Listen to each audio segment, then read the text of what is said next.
sorry to have kept you waiting. It's my fault. Are you still there? Yes, I am. Oh, great.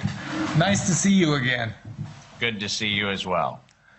So, I think it's best if you introduce yourself. I know you're the chairman of MCAM, International Innovation Risk Management, but that doesn't tell a whole lot of people what you're really doing.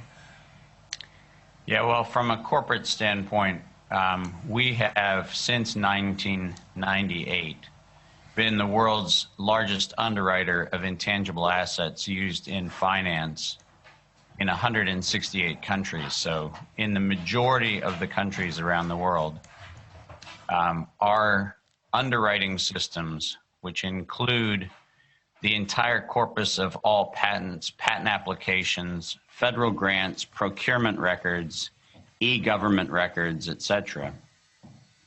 We have the ability to not only track what is happening and who is involved in what's happening, but we monitor a series of thematic interests for a variety of organizations and individuals, as well as for our own commercial use, because as you probably know, we maintain 3 global equity indices, which are the top performing large cap and mid cap equity indexes worldwide. So our business is to monitor the innovation that's happening around the world, and specifically to monitor the economics of that innovation, the degree to which financial interests are being served, corporate interests are being dislocated, et cetera. So our business is the business of innovation, and it's finance. Also seine Firma, ist der Vorstand von MCAM International und er, um es ganz kurz zusammenzufassen, beobachtet, besser gesagt, mit dieser Firma die Innovationen, die weltweit passieren. Dazu gehören, und zwar und zwar so, wie sie sich ausdrücken, in den sogenannten intangible assets. Also das sind zum Beispiel Patente. Patente spielen hier eine ganz große Rolle, und er betreibt mit seiner Firma beobachtet mit seiner Firma auch die Equity-Indizes, um da zu sehen, wie reagiert die Finanzindustrie auf solche Innovationen. Okay, I got that. Yeah. So obviously from the standpoint of this presentation, as you know, we have reviewed the over 4,000 patents that have been issued around SARS coronavirus. And we have done a very comprehensive review of the financing of all of the manipulations of coronavirus, which gave rise to SARS as a subclade of the beta coronavirus family. And so what I wanted to do was give you a quick overview timeline-wise, because we're not going to go through 4,000 patents on this conversation, but I have sent to you and your team a document that is exceptionally important. This was made public in the spring of 2020. Yes. This document, which you do have and can be posted in the public record, is quite critical in that we took the reported gene sequence, which was reportedly isolated as a novel coronavirus, indicated as such by the ICTV, the International Committee on Taxonomy of Viruses of the World Health Organization. We took the actual genetic sequences that were reportedly novel and reviewed those against the patent records that were available as of the spring of 2020. And what we found, as you'll see in this report, are over 120 patented pieces of evidence to suggest that the declaration of a novel coronavirus was actually entirely a fallacy. There was no novel coronavirus. there are countless very subtle modifications of coronavirus sequences that have been uploaded. But there was no single identified novel coronavirus at all. As a matter of fact, we found records in the patent records of sequences attributed to novelty going to patents that were sought as early as 1999. So not only was this not a novel anything, it's actually not only not been novel, it's not been novel for over 2 decades. But let's take a very short and what I'll do is I'll take you on a very short journey through the patent landscape to make sure people understand what happened. But as you know, up until 1999, the topic of coronavirus vis-a-vis the patenting activity around coronavirus was uniquely applied to veterinary sciences. The first vaccine ever patented for coronavirus was actually sought by Pfizer. The application for the first vaccine for coronavirus, which was specifically this S spike protein. So the exact same thing that allegedly we have rushed into invention. The first application was filed January 28th, 2000, 21 years ago. So the idea that we mysteriously stumbled on the way to intervene on vaccines is not only ludicrous, it is incredulous, because Timothy Miller, Sharon Klepfer, Albert Paul Reed, and Elaine Jones on January 28th, 2000 filed what ultimately was issued as U.S. Patent 6372224, which was the spike protein virus vaccine for the canine coronavirus, which is actually one of the multiple forms of coronavirus. But as I said, the early work up until 1999 was largely focused in the area of vaccines for animals. The 2 animals receiving the most attention were probably Ralph Barrick's work on rabbits and the rabbit cardiomyopathy that was associated with significant problems among rabbit breeders, and then canine coronavirus in Pfizer's work to identify how to develop S and spike protein vaccine target candidates, giving rise to the obvious evidence that says that neither the coronavirus concept of a vaccine nor the principle of the coronavirus itself as a pathogen of interest with respect to the spike protein's behavior is anything novel at all. As a matter of fact, it's 22 years old based on patent filings. What's more problematic, and what is actually the most egregious problem, is that Anthony Fauci and NIAID found the malleability of coronavirus to be a potential candidate for HIV vaccines. And so SARS is actually not a natural progression of a zoonotic modification of coronavirus. As a matter of fact, very specifically, in 1999, Anthony Fauci funded research at the University of North Carolina, Chapel Hill, specifically to create, and you cannot help but lament what I'm about to read, because this comes directly from a patent application filed on April 19th, 2002. And you heard the date correctly, 2002, where the NIAID built an infectious replication defective coronavirus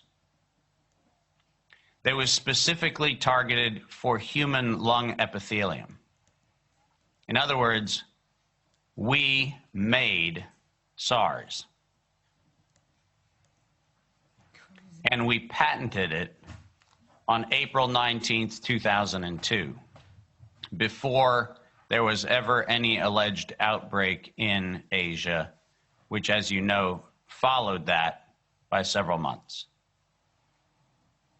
That patent, issued as U.S. Patent 7279327, that patent clearly lays out in very specific gene sequencing the fact that we knew that the ACE receptor, the ACE2 binding domain, the S1 spike protein, and other elements of what we have come to know as this scourge pathogen was not only engineered, but could be synthetically modified in the laboratory using nothing more than gene sequencing technologies, taking computer code and turning it into a pathogen or an intermediate of the pathogen.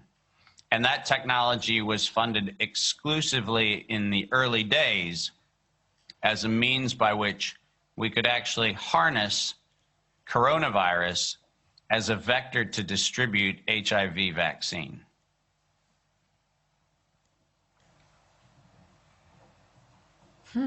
I'll let you translate that because that's a lot of material. Okay.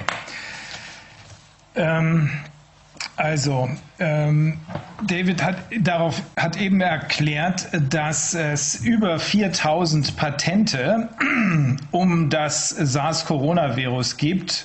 Das hat seine Firma sich alle genau angesehen. Über 4000 Patente, auch die Finanzierung, die darum herum eine Rolle spielen. Die Idee, dass wir es hier mit einer neuen Sequenz des Coronavirus zu tun haben, überhaupt mit einem neuen Coronavirus, die ist falsch. Es gibt 120 Patentbeweismittel dafür, dass das nicht stimmt. Es ist kein neues Coronavirus. Es gibt höchstens ein paar Varianten, aber das Coronavirus selbst ist überhaupt nichts Neues. Die Idee dagegen zu impfen auch nicht. Seit 2 Jahrzehnten, seit 1999, wird damit gearbeitet. Bis 1999, also Forschung am Menschen, bis 1999 betraf die Corona-Forschung allerdings so gut wie ausschließlich Tiermedizin. Die Tiermedizin, der erste Impfstoff kam von Pfizer, der ein also ein Spike-Protein produziert hat. Das wurde patentiert am 28. Januar 2000, also vor 21 Jahren. Er hat sogar die Patentnummer gesagt, US Patent Nummer 6372224. Und das war ein Impfstoff für Hunde, Canines. Es ist also nicht nur lächerlich, sondern grober Unfug, wenn gesagt wird, dass das hier alles neu ist. Weder das Virus ist neu, noch die Idee, noch der Impfstoff ist neu. Es gibt 2 große Bemühungen für solche Impfstoffe, die beide was mit Tieren zu tun haben. Einmal von Ralph Barrick, das ist einer der wichtigsten Personen hier. Wir wollen mal gucken, ob wir mit ihm ins Gespräch kommen können. An Kaninchen und einmal die Pfizer-Bemühungen, die sich um Hunde und die Entwicklung des S-Spike-Protein-Impfstoffs für Hunde gekümmert hat. Also weder Corona noch der Impfstoff ist irgendetwas Neues. Im Gegenteil, Anthony Fauci vom NIAID, das ist das National, ich will es jetzt nicht ganz und gar falsch sagen, das National Institute for Allergy and Infectious Diseases. Yes, thank you. Der hat ein Patent auf, also er hat Forschung finanziert im Jahre 2002, die sich damit befasst hat, ein infektiöses, replikationsfähiges Coronavirus, also ein gefährliches Coronavirus zu schaffen. Er sagt ganz einfach, darauf hat Fauci damals ein Patent bekommen am 19. April 2002. Und David sagt, we made SARS, wir haben das, was wir hier haben, selber produziert. und es ist damals patentiert worden, bevor es irgendeinen SARS-Ausbruch gegeben hat. Wir erinnern uns, 2003 gab es das erste Mal einen SARS-Ausbruch und da war der Kollaborateur, kann man inzwischen sagen, aufgrund der offengelegten E-Mails von Anthony Fauci, Drosten, auch dabei. Übrigens auch bei den Gain-of-Function-Experimenten, also bei diesen Experimenten, die die Viren gefährlicher machen sollen. Diese Technologie wurde damals gefunden oder erfunden als Träger für HIV-Impfungen. Okay. Okay. So it gets worse. Oh.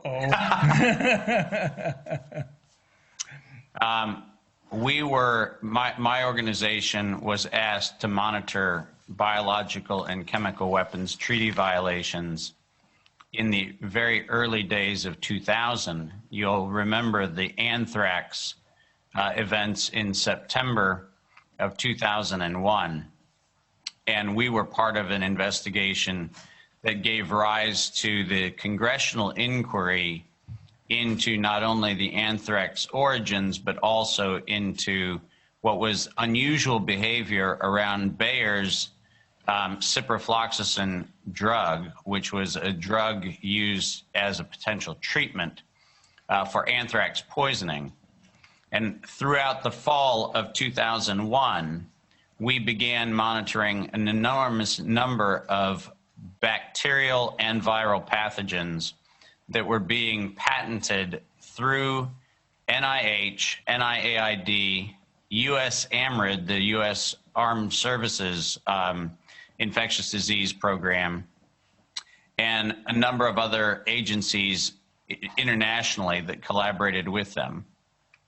And our concern was that coronavirus was being seen as not only a potential manipulatable agent for potential use as a vaccine vector, but it was also very clearly being considered as a biological weapon candidate. And so our first public reporting on this took place prior to the SARS outbreak in the latter part of 2001. So you can imagine how disappointed I am to be sitting here 20 years later, having 20 years earlier pointed that there was a problem looming on the horizon with respect to coronavirus. But after the alleged outbreak, and I will always say alleged outbreak, because I think it's important for us to understand that coronavirus as a circulating pathogen inside of the viral model that we have is actually not new to the human condition and is not new to the last 2 decades. It's actually been part of the sequence of proteins that circulates for quite a long time. But the alleged outbreak that took place in China in 2002 going into 2003 gave rise to a very problematic April 2003 filing by the United States Center for Disease Control and Prevention. And this topic is of critical importance to get the nuance very precise. Because in addition to filing the entire gene sequence on what became SARS coronavirus, which is actually a violation of 35 U.S. Code Section 101, you cannot patent a naturally occurring substance. The 35 U.S. Code Section 101 violation was patent number 7220852.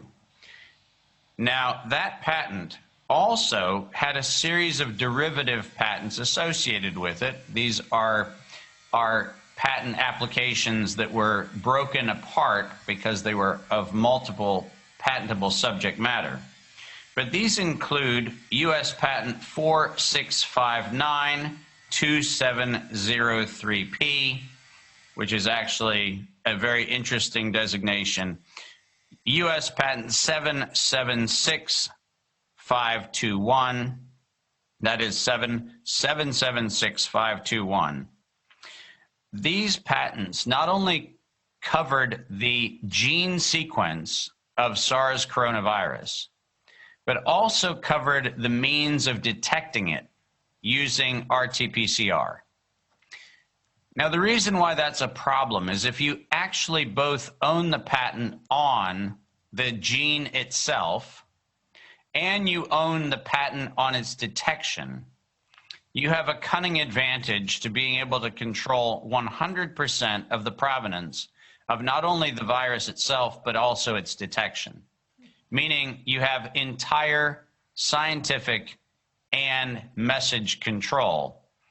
And this patent, sought by the CDC, was allegedly justified by their public relations team as being sought so that everyone would be free to be able to research coronavirus. The only problem with that statement is it's a lie. And the reason why it's a lie is because the Patent Office not once but twice rejected the patent on the gene sequence as unpatentable because the gene sequence was already in the public domain.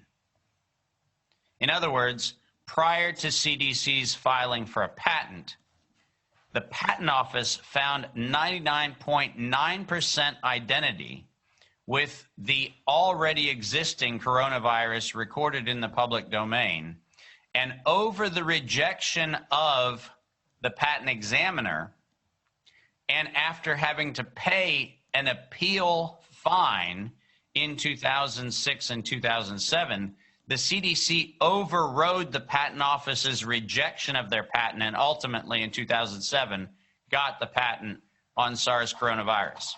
Wow. So every public statement that CDC has made that said that this was in the public interest is falsifiable by their own paid bribe to the Patent Office. This is not something that's subtle, and to make matters worse, they paid an additional fee to keep their application private. Last time I checked, if you're trying to make information available for the public research, you would not pay a fee to keep the information private. I wish I could have made up anything I just said, but all of that is available in the public patent archive record, which any member of the public can review. And the public pair, as it's called at the United States Patent Office, has not only the evidence, but the actual documents which I have in my possession.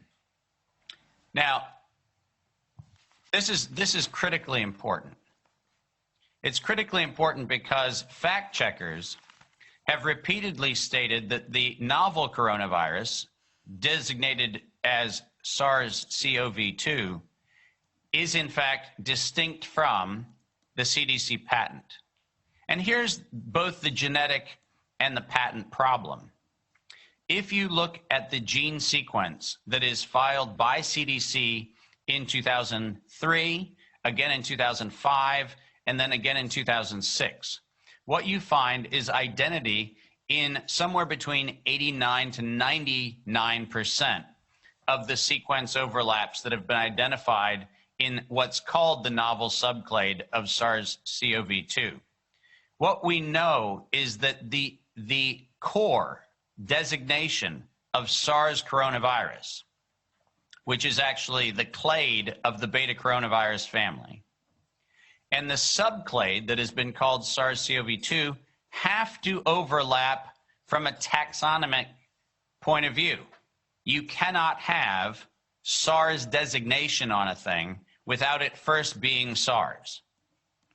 So the disingenuous fact-checking that has been done saying that somehow or another CDC has nothing to do with this particular patent or this particular pathogen is beyond both the literal credibility of the published sequences, and it's also beyond credulity when it comes to the ICTV taxonomy, because it very clearly states that this is in fact a subclade of the clade called SARS coronavirus.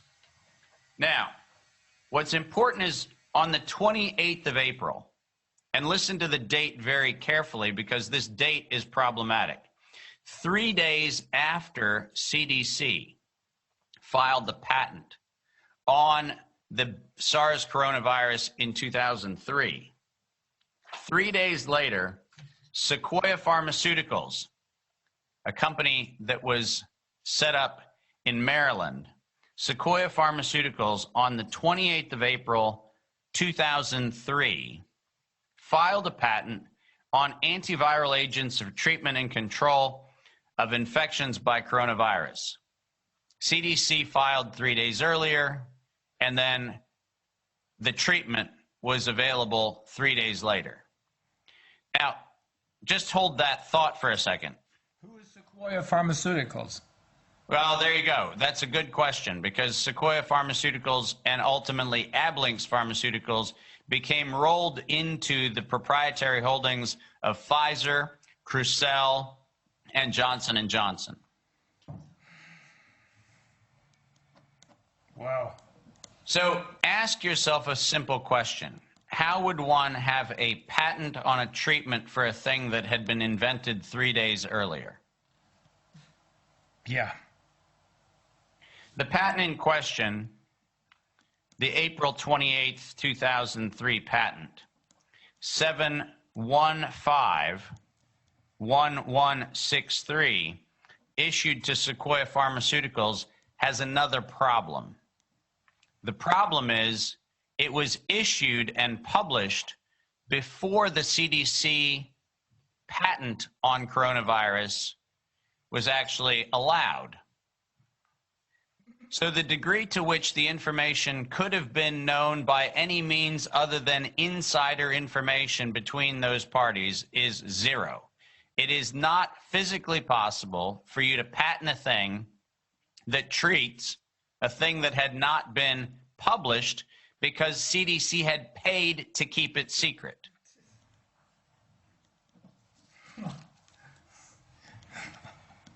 This, my friends, is the definition of criminal conspiracy, racketeering, and collusion. This is not a theory. This is evidence.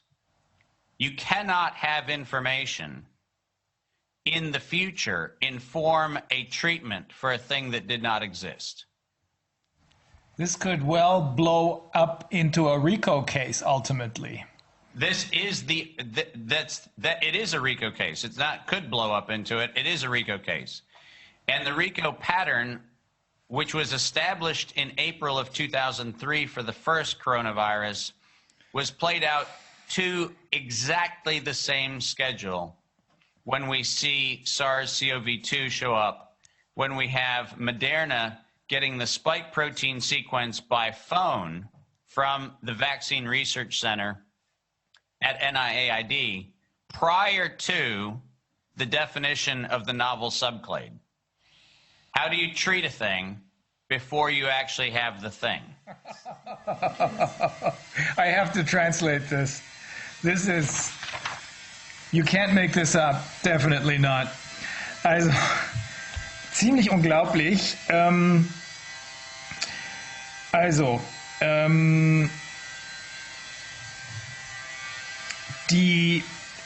Seine Firma hat eine ganze Weile auch die Verletzung von biologischen und chemischen Kriegsführungsregeln überprüft. Damals im Zusammenhang mit dem berüchtigten Anthraxgift. Das war ein paar Tage nach 9/11. Da wurden plötzlich im Kongress Leute, 2 Senatoren, scheinbar vergiftet oder man versuchte sie mit dem Gift Anthrax zu vergiften. Da gab es ich glaube es war sogar ein Impfstoff. Da gab es viele Patente drauf vom National Institute of Health oder eben dem eben genannten NIAID. Und es gab die Besorgnis bei der Firma von Dr. Martin, dass Corona als Träger für eine biologische Waffe benutzt werden könnte. Das war in 2001. Nach dem angeblichen Ausbruch von Corona, angeblich, sagt er, weil man weiß ja nicht genau, was wirklich passiert ist, in 2002 in China, von SARS, genau. Im April 2003 hat das CDC, das Centers for Disease Control and Prevention, die gesamte Gensequenz, also CDC, das ist eine Behörde, das ist die wichtigste, unser RKI ist das, also eine Regierungsbehörde, aber wir wissen ja inzwischen, dass das Public-Private Partnerships sind, die im Wesentlichen private übernommen worden sind, hat das CDC die gesamte Gensequenz des Coronavirus patentieren lassen. Patentnummer 7220852. Das ist eine Verletzung der Regel, dass Natürliches, also hier natürliche Viren, gar nicht patentiert werden können. Aber sie haben es getan. Die haben aber nicht nur dieses Virus patentiert, sondern außerdem die Möglichkeiten, es zu finden per PCR-Test. Wie wir inzwischen wissen, geht das sowieso nicht, sondern das war alles nur Bestandteil dieser Pandemie. Aber auch die Möglichkeit, das Coronavirus überhaupt festzustellen, wurde patentiert, sodass beides im Eigentum der CDC stand und steht, nämlich einmal das Virus selbst und einmal die Möglichkeit, es zu finden. Angeblich, so hat das die Public Relations Abteilung mitgeteilt, sollte das zum Wohl der Öffentlichkeit passieren, damit jeder da mitspielen kann. Das aber, sagt Dr. Martin, ist eine einzige Lüge, denn es war ja gar nichts Neues da. Man hätte hier gar nichts patentieren können. 99% Übereinstimmung hat nämlich mit den schon bestehenden Viren, hat das Patent Office, das Patentamt, festgestellt. Das hätte man gar nicht patentieren können. Aber die CDC hat gesagt, das ist mir doch egal, und hat diese Feststellung des Patentamtes einfach ignoriert, overruled, und er sagt, das ist alles beweisbar, er hat die Unterlagen dabei, Schmiergeld an das Patent Office bezahlt, und damit das eben doch patentiert wird, und zusätzlich eine Gebühr dafür, dass das alles geheim bleibt. Es haben in der Zwischenzeit Fact-Checkers, we know what to think of Fact-Checkers, gesagt, nee, das ist schon okay, denn dieses SARS-Cov2 ist völlig anders. Tatsache ist aber, dass eine so zwischen 89 und 99-prozentige Identität mit den vorangegangenen SARS-Viren besteht. Es wird noch ein bisschen spannender. 3 Tage nachdem diese Patentierung des Virus in 2003 durch die CDC erfolgte, hat eine Gruppe namens Sequoia Pharmaceuticals schon eine Behandlungsmethode für oder gegen das Virus patentieren lassen. 3 Tage danach. Ist nicht davor sogar? Nee, 3 Tage danach haben sie es patentieren lassen. Ja, 3 days later. Und nee, das Interessante ist, das kann nur, sagt Dr. Martin, das kann nur Insider-Information gewesen sein, die dazu geführt hat. Denn die CDC haben ja extra das Patent Office geschmiert, damit niemand was von diesem Patent weiß. Und das war auch noch gar nicht bekannt, offiziell jedenfalls, sodass es hier nur um Insidergeschäfte gehen kann. 3 Tage danach, also die Behandlung selbst wurde patentiert, bevor offiziell die Krankheit bekannt war. Das ist, ich habe gesagt, das könnte explodieren als RICO-Case. Er sagt, das ist einer. Yeah, well, it's going to get worse here. Oh no, it can't get worse. Oh, it does.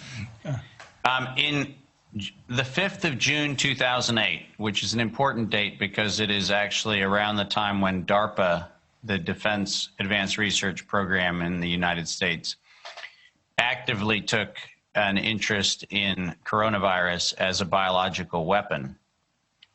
June 5th, 2008, Ablinks, which as you know is now part of Sanofi, filed a series of patents that specifically targeted what we've been told is the novel feature of the SARS-CoV-2 virus. And you heard what I just said. This is the 5th of June, 2008. They filed what? Specifically, they targeted what was called the polybasic cleavage site for SARS-CoV, the novel spike protein, and the ACE2 receptor binding domain, which is allegedly novel to SARS-CoV-2. And all of that was patented on the 5th of June, 2008. And those patents in sequence were issued between November 24th of 2015, which was U.S. patent 9193780. So that one came out after the gain-of-function moratorium. That one came after the MERS outbreak in the Middle East. But what you find is that then in 2016, 2017, 2019, a series of patents all covering not only the RNA strands, but also the subcomponents of the gene strands were all issued to Ablynx and Sanofi. And then we have Crucell, we have Rubius Therapeutics, we have Children's Medical Corporation, we have countless others that include Ludwig Maximilians Universität in München, Protein Science Corporation, Dana-Farber Cancer Institute, University of Iowa, University of Hong Kong, Chinese National Human Genome Center in Shanghai, all identifying in patent filings that ranged from 2008 until 2017, every attribute that was allegedly uniquely published by the single reference publication, the novel bat coronavirus, reveals, quote, natural insertions at the S1, S2, 2 cleavage site of the spike protein and possible recombinant 3 origin of the SARS-CoV-2 virus. The paper that has been routinely used to identify the novel virus, unfortunately, if you actually take what they report to be novel, you find 73 patents issued between 2008 and 2019, which have the elements that were allegedly novel in the SARS-CoV-2, specifically as it relates to the polybasic cleavage site, the ACE2 receptor binding domain, and the spike protein. So the clinically novel components of the clinically unique, clinically contagious, you know where I'm going with this, okay? There was no outbreak of SARS because we had engineered all of the elements of that. And by 2016, the paper that was funded during the gain-of-function moratorium that said that the SARS coronavirus was poised for human emergence, written by none other than Ralph Baric, was not only poised for human emergence, but it was patented for commercial exploitation 73 times. Didn't Ralph Baric, I think I saw a video clip with him giving a speech in which he explicitly told the audience that you can make a lot of money with this. Yes, you can. And he has made a lot of money doing this. Oh. So for those who want to live in the illusion that somehow or another that's the end of the story, be prepared for a greater disappointment, because somebody knew something in 2015 and 2016 which gave rise to my favorite quote of this entire pandemic. And by that, I'm not being cute. My favorite quote of this pandemic was a statement made in 2015 by Peter Daszak. The statement that was made by Peter Daszak in 2015, reported in the National Academies of Press publication, February 12th, 2016, and I'm quoting, "We need to increase public understanding of the need for medical countermeasures such as a pan-coronavirus vaccine. A key driver is the media, and the economics will follow the hype. We need to use that hype to our advantage to get to the real issues. Investors will respond if they see profit at the end of the process," end quote. That's quite shocking because I thought that... Let me just read that again, just because I don't know if I might get lost in translation. So let me just go ahead and read it slowly. Yeah. And as Americans love to do when speaking to a multilingual audience, maybe I should say it louder. I won't. We need to increase public understanding of the need for medical countermeasures, such as a pan-coronavirus vaccine. A key driver is the media, and the economics will follow the hype.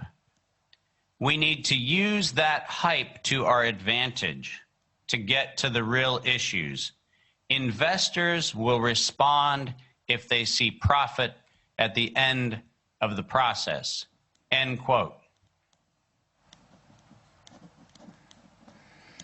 That's really, I mean, Peter Doshi, wasn't he the one who... No, Peter Daszak. Oh, Daszak. Peter Daszak, the head of EcoHealth Alliance. Okay. Peter Doshi is the good guy. Yeah, I was just... Peter Daszak, the person who was independently corroborating the Chinese non-lab leak, non-theory, because there wasn't a lab leak. This was an intentional bioweaponization of spike proteins to inject into people to get them addicted to a pan-coronavirus vaccine. This has nothing to do with a pathogen that was released, and every study that's ever been launched to try to verify a lab leak is a red herring. And there's really nothing that is new in this. Nothing. Zero.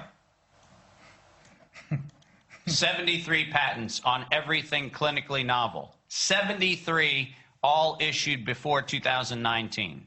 And I'm going to give you the biggest bombshell of all to prove that this was actually not a release of anything, because patent 7279327, the patent on the recombinant nature of that lung-targeting coronavirus, was transferred mysteriously from the University of North Carolina, Chapel Hill to the National Institutes of Health in 2018.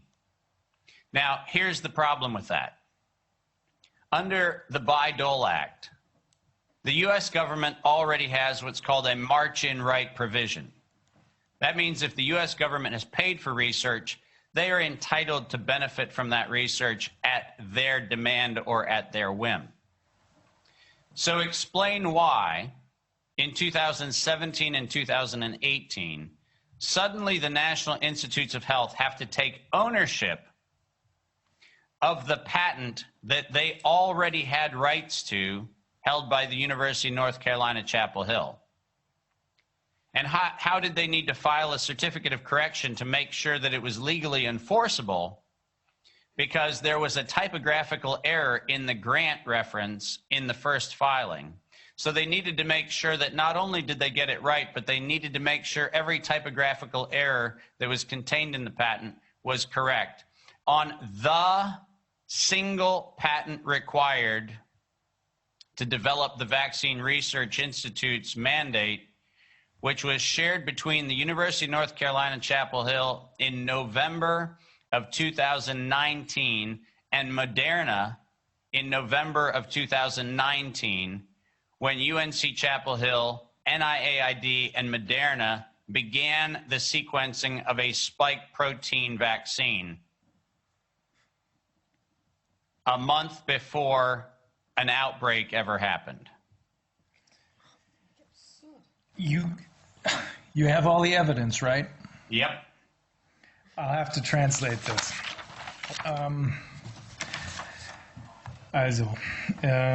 Wo waren wir jetzt eben? Ah ja, am 5. Juni 2008 haben Airblings und was heute Sanofi ist, oder beide zusammen ein Patent beantragt auf so ziemlich alles, was mit diesem, also die RNA-Strands, die Subcomponents der Gene-Strands, also auf so ziemlich alles, was mit diesem SARS-Coronavirus zusammenhängt. Das Interessante daran ist, dass etwa um dieselbe Zeit oder kurz danach DARPA, das ist so ein Verteidigungsministeriums, also Militär, eine Militäreinheit, bevor die sich für dieses Coronavirus aktiv interessierten als eine Biowaffe. Danach wurden Patente auf wiederum so ziemlich alles eingetragen für Airblings Sanofi in nicht nur 2015, sondern 2016, 2019. Ich glaube, eben hat er gesagt, insgesamt 73 oder sowas, 73 Patente. Also da kann es nichts Neues mehr gegeben haben. Alles wurde patentiert. Das Paper, was das Neue, also man muss, um irgendetwas patentieren zu lassen, muss man was Neues haben. Nur natürliche Dinge kann man nicht patentieren. Das Paper, was das Neue identifiziert hatte, sagt selber, dass es 17 Patente zwischen 2008 und 2019 einschließlich für das Spike-Protein gegeben hat. Das war, bevor es überhaupt ein SARS-Outbreak gegeben hat. Nein, er sagt, nein, das stimmt nicht. Es gab gar kein SARS-Outbreak, sondern wir haben das selber ausgelöst. Und ich glaube, das war auch wieder dieser Peter Daszak, als der sagte, oh mein Gott, jetzt ist das Coronavirus aber wirklich bereit und gefährlich, auch Menschen krank zu machen. Zu diesem Zeitpunkt war das alles patentiert. Also erinnern Sie sich daran, nicht nur das Virus selbst war patentiert, sondern auch schon die Behandlung, die Vakzine, die Behandlungsmöglichkeiten waren auch schon patentiert. Er hat eben ein besonderes Zitat von diesem Peter Daszak gemacht. Ich habe einen Clip von dem gesehen, wo er einer Gruppe von wahrscheinlich Wissenschaftlern und Investoren gesagt hat, dass man damit eine Menge Geld machen kann mit diesem Virus aus 2015. Und dieses Zitat lautet, wir müssen das öffentliche Verständnis befördern dafür, dass es eine Notwendigkeit für solche Impfungen gibt. Das wichtigste Mittel dafür, dieses öffentliche Verständnis zu fördern, sind die Medien. Die wirtschaftlichen Folgen werden automatisch dem Hype folgen, der durch die Medien kreiert wird. Und auf diesen Hype werden dann potenzielle Investoren reagieren, wenn sie sehen, dass man am Ende damit sehr viel Geld verdienen kann. Das hat er zweimal vorgelesen. You don't have to read it again. No. You speak German, huh? Yeah. Okay.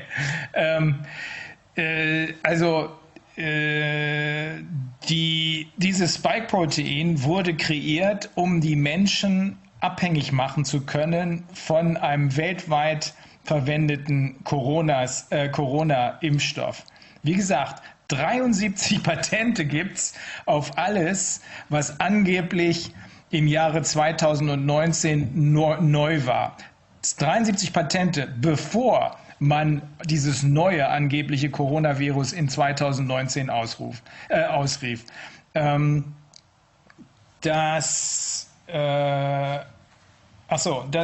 wurde dann das Patent das war glaube ich auch im November 2019, von der Chapel Hill University in North Carolina übertragen auf die NIH, obwohl komischerweise das ja eigentlich schon längst da sein müsste, da waren aber ein paar Fehler gemacht worden. Tatsache ist jedenfalls, dass dieses Virus, diese beiden Punkte muss man festhalten, dass dieses Virus lange schon vorher patentiert war, die Behandlungsmethoden lange vorher patentiert worden waren. Das alles sollte geheim gehalten werden. Deswegen gab es Schmiergeldzahlungen seitens der CDC an das Patent Office, damit das keiner rauskriegt. Und diese Impfungen wurden in Szene gesetzt. Dafür hat Dr. Martin den Evidence, also die ganzen schriftlichen Beweise.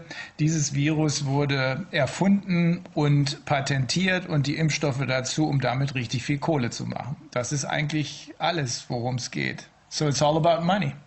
It has always been about money. And just to answer a question that was asked slightly earlier, the script for this was written first January 6, 2004.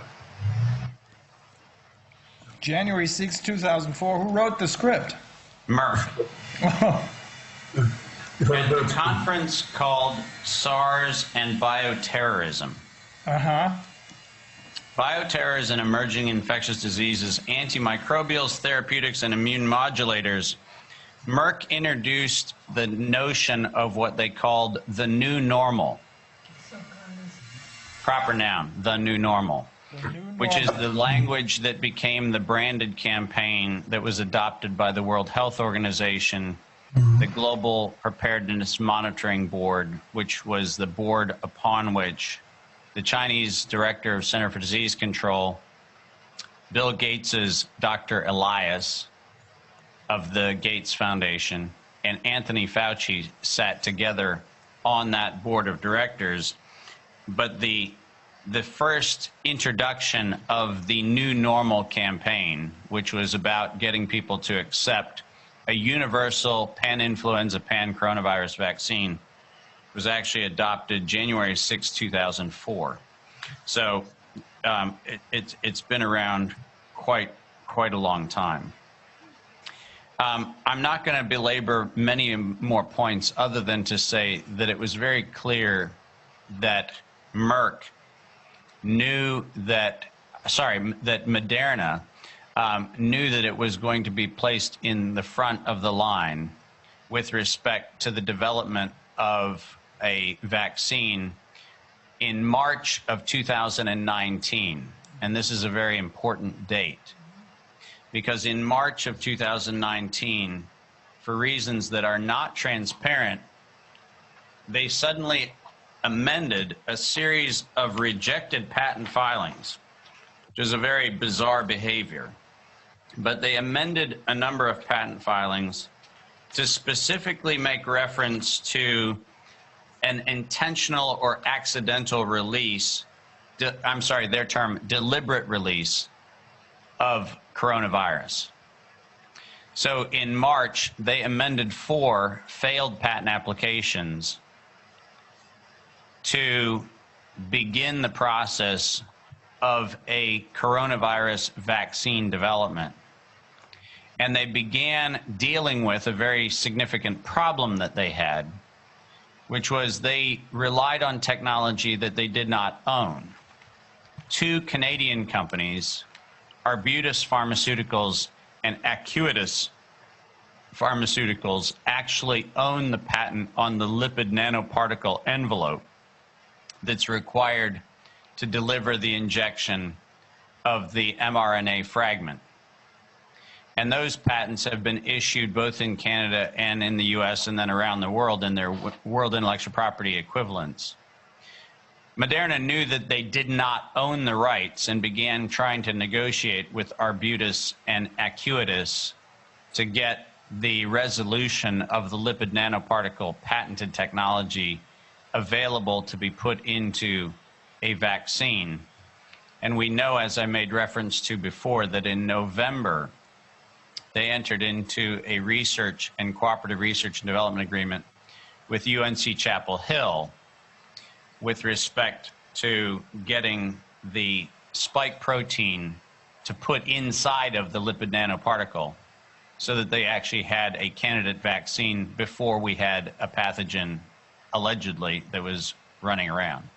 What makes that story most problematic, beyond the self-evident nature of it, is that we know that from 2016 until 2019, at every one of the NIAID Advisory Council board meetings, Anthony Fauci lamented the fact that he could not find a way to get people to accept the universal influenza vaccine, which is what was his favorite target. He was trying to get the population to engage in this process. And what becomes very evident with Peter Daszak, EcoHealth Alliance, UNC Chapel Hill, and others, and then most specifically by March of 2019, in the amended patent filings of Moderna, we see that there is a epiphany that says what if there was an accidental or an intentional release of a respiratory pathogen? And what makes that particular phrase problematic is it is exactly recited in the book A World at Risk, which is the scenario that was put together by the World Health Organization in September of 2019. So months before there's an alleged pathogen, which says that we need to have a coordinated global experience of a respiratory pathogen release, which by September 2020 must put in place a universal capacity for public relations management, crowd control, and the acceptance of a universal vaccine mandate. That was September of 2019. And the language of an intentional release of a respiratory pathogen was written into the scenario that, quote, must be completed by September 2020. This was the text where Mrs. Brundtland was heading this commission, isn't it? Well, this is the Global Preparedness Monitoring Board's unified statement. There are a number of people who have taken credit and then backed away from credit for it. But yes, you're right. Am I right too when I say that also the ACE2 receptor it was already described in the patents before 2019? Yes, we have 117 patents with specifically the ACE2 receptor targeting mechanism for SARS coronavirus. So because they always say this is the new thing with the virus. No, it's not new, and it has not been even remotely new. It's in publications going back to 2008 in the weaponization conferences that took place in Slovenia, in Europe, all across Europe, and all across the DARPA infrastructure. We've known about that since 2013, its isolation and amplification. And this, the amendment that Merck did to this, the rejected patent applications, so was it only about the fact that it's like deliberately, you know, like put into the environment or something, or did they add anything else? Well, so these were there were 4 failed patent applications that were essentially revitalized in March of 2019. And it was Moderna. I misspoke. I spoke about Merck. It was Moderna, and I tried to correct that. I'm sorry that that didn't come through. But it's Moderna's patent applications that were amended in March of 2019 to include the deliberate release of a respiratory pathogen language. Those had not been rejected for some reason? They were just they were just sitting there, basically? No, they do processes similar to other pharmaceutical companies where they evergreen applications and continually modify applications to enjoy the earliest priority dates available. Okay. But that's why you have to go back and look at the amendment of the application records to find out when the actual amendment language was put in place. But yes, I mean, the fact of the matter is, and like I said, I'm not going to belabor all of the patent data, but any assertion that this pathogen is somehow unique or novel falls apart on the actual gene sequences which are published in the patent record, and then more egregiously falls apart in the fact that we have Peter Daszak himself stating that we have to create public hype to get the public to accept the medical countermeasure of a pan-coronavirus vaccine. And what makes that most ludicrous is the fact that, as we know, World Health Organization had declared coronavirus a you know, kind of a dead interest. I mean, they said that we had eradicated coronavirus as a concern. So why, having eradicated it in 2007 and 2008, why did we start spending billions of dollars globally on a vaccine for a thing that had been eradicated by declaration in 2008? You know, kind of falls into the zone of incredulity, to say the least. But doesn't that also mean if you take the entirety of the evidence, then this is a tool, the coronavirus and the vaccines, this is a tool and the interest of DARPA in creating a biological weapon out of this. This is a tool for everything else that latches onto this, including population control, for example. Well, listen, we have to stop falling for even the mainstream narrative in our own line of questioning.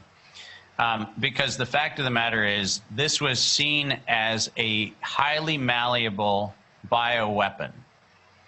There is no question that by 2005, it was unquestionably a weapon of choice.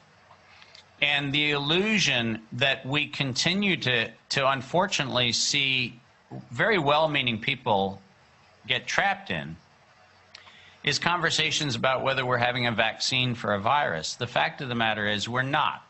We are injecting a spike protein mRNA sequence, which is a computer simulation. It's not derived from nature. It's a computer simulation of a sequence which has been known and patented for years.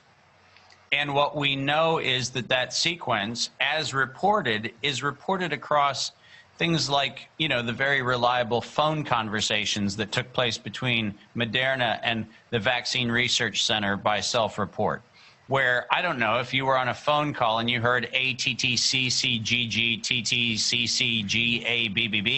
you know, is there any chance you might get a letter, a vowel, or a consonant dropped here or there?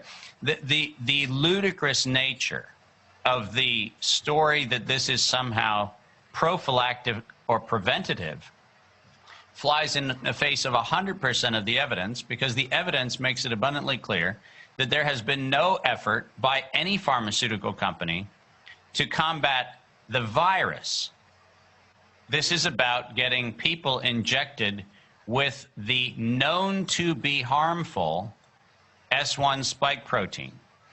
So the cover story is that if you get an expression of a spike protein, you're going to have some sort of general symptomatic relief. But the fact of the matter is, there has never been an intent to vaccinate a population as defined by the vaccination universe. And it's important. I mean, let's review, just for the record, when Anthony Fauci tried desperately to get some of his, quote, synthetic RNA vaccines published, he had his own patents rejected by the patent office. And I want to read what the patent office told him when NIAID's own Anthony Fauci thought that he could get an mRNA-like vaccine patented as a vaccine. And here's the quote: "These arguments are persuasive to the extent that an antigenic peptide stimulates an immune response that may produce antibodies that bind to a specific peptide or protein, but it is not persuasive in regards to a vaccine." Okay? This is the patent office. This is not some sort of public health agency. This is the patent office. "The immune response produced by a vaccine must be more than merely some immune response, but must also be protective. As noted in the previous office action, the ART recognizes the term vaccine to be a compound which prevents infection. Applicant has not demonstrated that the instantly claimed vaccine meets even the lower standard set forth in the specification, let alone the standard ART definition for being operative in regards. Therefore, claims 5, 7, and 9 are not operative, as the anti-HIV vaccine, which is what he was working on, is not patentable utility." So Anthony Fauci himself was told by the patent office themselves that what he was proposing as a vaccine does not meet the patentable standard, the legal standard, or the clinical standard. Oh. Can we translate this for our audience? This might be very important. That is, by the way, David, that is our friend Martin Schwab, Professor Martin Schwab. He's our most important legal advisor from the University of Bielefeld. All right. He is very smart. Also, dann wollen wir das mal übersetzen. Wir haben eben noch mal von Dr. Martin gehört, dass die Truppe, die sich also die Eingriffsrechte, die Impfrechte gesichert hatte, Moderna, ganz vorneweg, die standen im März 2019 in der ersten Reihe für diese Impfstoffe. Im März 2019, wohlgemerkt, da gab es keine Pandemie, da gab es noch nicht mal den Krankheitserreger. Die hatten nur das eine Problem, die haben sogar sich patentieren lassen, dass sie mit ihrem Impfstoff sogar dann zum Zuge kommen, wenn das Virus absichtlich freigesetzt wird. Das muss man sich mal vorstellen. Absichtlich freigesetzt wird, also zu einem Zeitpunkt, als es das Virus offiziell noch gar nicht gab. Nun konnten sie es aber gar nicht. Du musst sagen, dass Sie das in dem März 2019 hinzugefügt haben, den Aspekt. Ja. Also da haben Sie den Patentantrag erweitert, Genau. um diesen Aspekt, dass es auch für absichtlich in die Genau, das war bei der ausgesetzte- Gelegenheit, da gab es ein paar Schreibfehler und dann haben sie die Gelegenheit wahrgenommen und haben das auch noch reingebaut. Nicht nur die Schreibfehler korrigiert im ursprünglichen Patent, sondern auch den Rest oder Patentantrag. Nun konnten sie es aber nicht benutzen, weil man braucht diesen Lipidumschlag sozusagen, die Lipidumhüllung, um die mRNA in den Körper einzubringen. Das hatten sie aber nicht, sondern die Rechte daran, das Patent daran, gehörte einer kanadischen Gesellschaft. Dann wollten sie im November 2019, also Moderna, die in der ersten Reihe für die Impfung standen, wohlgemerkt November 2019 immer noch keine Pandemie zu sehen. Da wollten sie mit Chapel Hill, mit der Universität in North Carolina, einen Deal machen, wie man denn wohl diese mRNA in den Körper reinbringen können. Vorher, darauf hat Dr.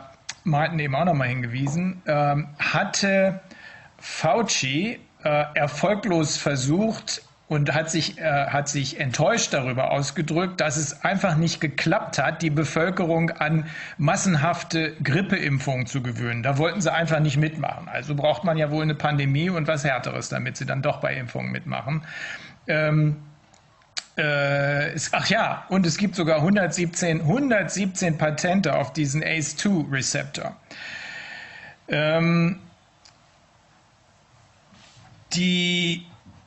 In 2005 wurde das Ganze schon als Möglichkeit zur Kreation einer Biowaffe angesehen und die Schlussfolgerung, die Dr. Martin daraus zieht, ist, wer hier immer noch in der Öffentlichkeit glaubt, dass es um Impfungen für die Gesundheit der Menschen geht, der liegt sowas von neben der Spur.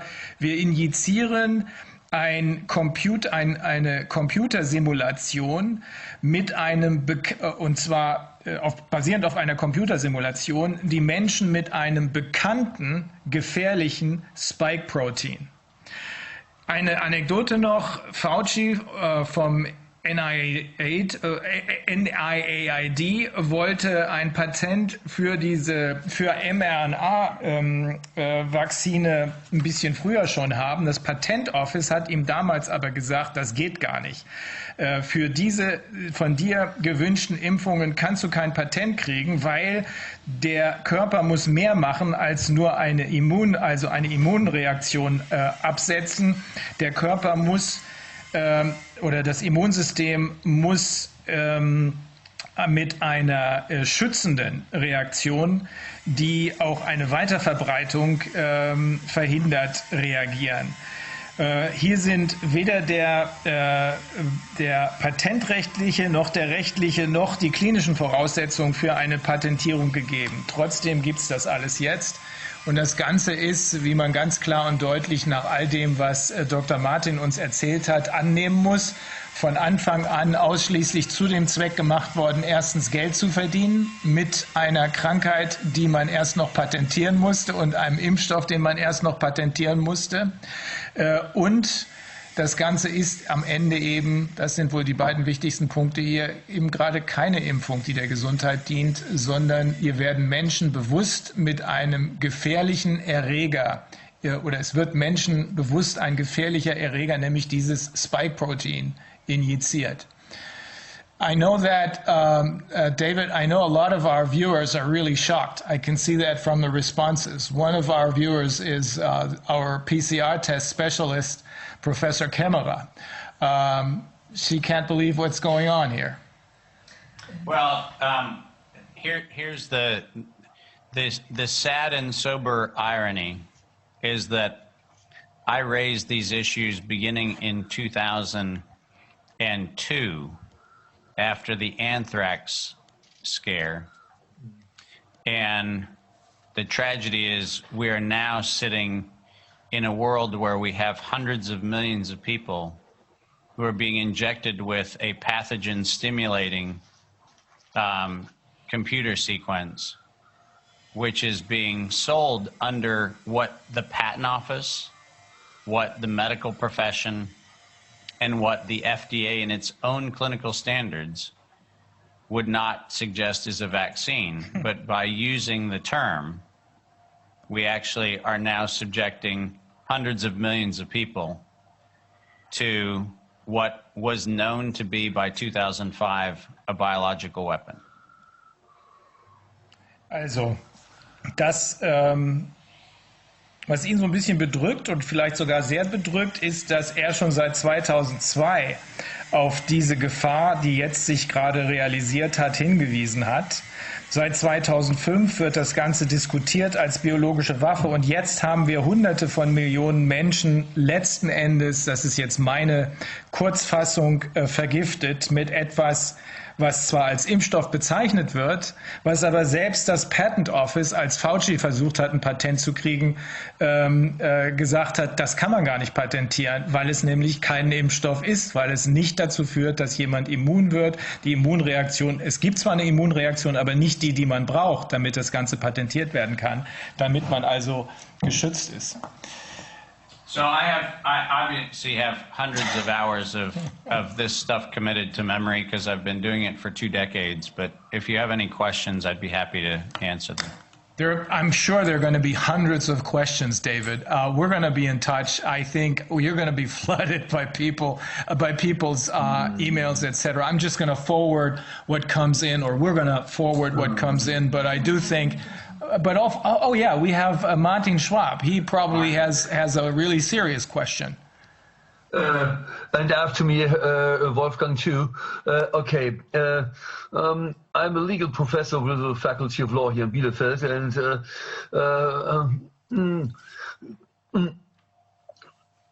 I have to tell you that the Constitutional Protection Unit of the Ministry of Interior Affairs observes the so-called corona denier scene.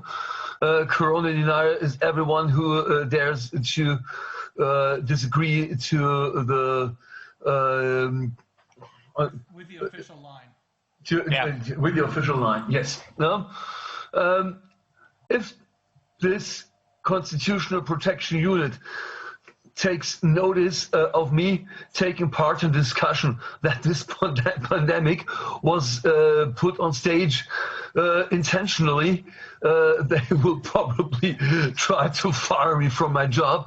So I have to at least ask some questions. While I heard you talking, I took a look at patent number. Which one was it? 7220-852 and 7151163. And 7220852 was filed in April 12, and 715 and so on was filed in April 28 of 2004. I see a difference between 16, not 3 days. What did I misunderstand? No, April 23rd, 2003 was the CDC master filing date. Okay. I asked this question because if they try to make me redundant from my job, I have to provide strong evidence. No, we have, listen, we have all of this sent to I know Dr. Fuellmich has the entire record in the Fauci dossier. 100% of this record is in there. The additional addendum that I sent across all has the records in there, including all the priority filing dates as well as the issue dates. So 100% of this is in written published records, and you have the written records. Okay. I have created my own file, and it's labeled David Martin. Okay. Okay. There is. I did analysis of media reportings here, and I can confirm that they give a very one-sided account on the pandemic. Everyone who dares to declare the threat less dangerous than the government does will be denounced as conspiracy theorists, as tinfoil, and so on. So the media exactly did what you pointed out in the sentence you you repeated twice before. Actually, they tell us the story of the Delta variant, which is told to be much more contagious than everything else. Experts I have spoken to told me that the databases contain as many as more of 40,000 virus strains. Correct. So could this Delta variant be some kind of media hype you told us about before? There is no such thing as an alpha or a beta or gamma or delta variant. This is a means by which what is desperately sought is a degree to which individuals can be coerced into accepting something that they would not otherwise accept.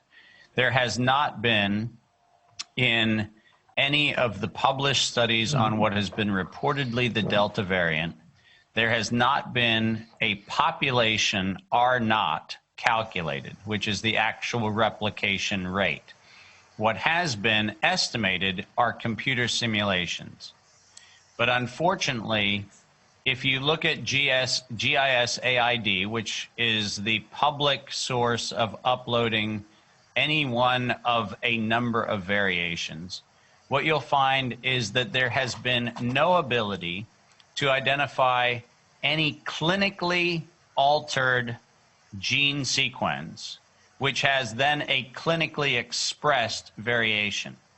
And this is the problem all along. This is the problem going back to the very beginning of what's alleged to be a pandemic, is we do not have any evidence that the gene sequence alteration had any clinical significance whatsoever. There has not been a single paper published by anyone that has actually established that anything novel since November of 2019 has clinical distinction from anything that predates November of 2019.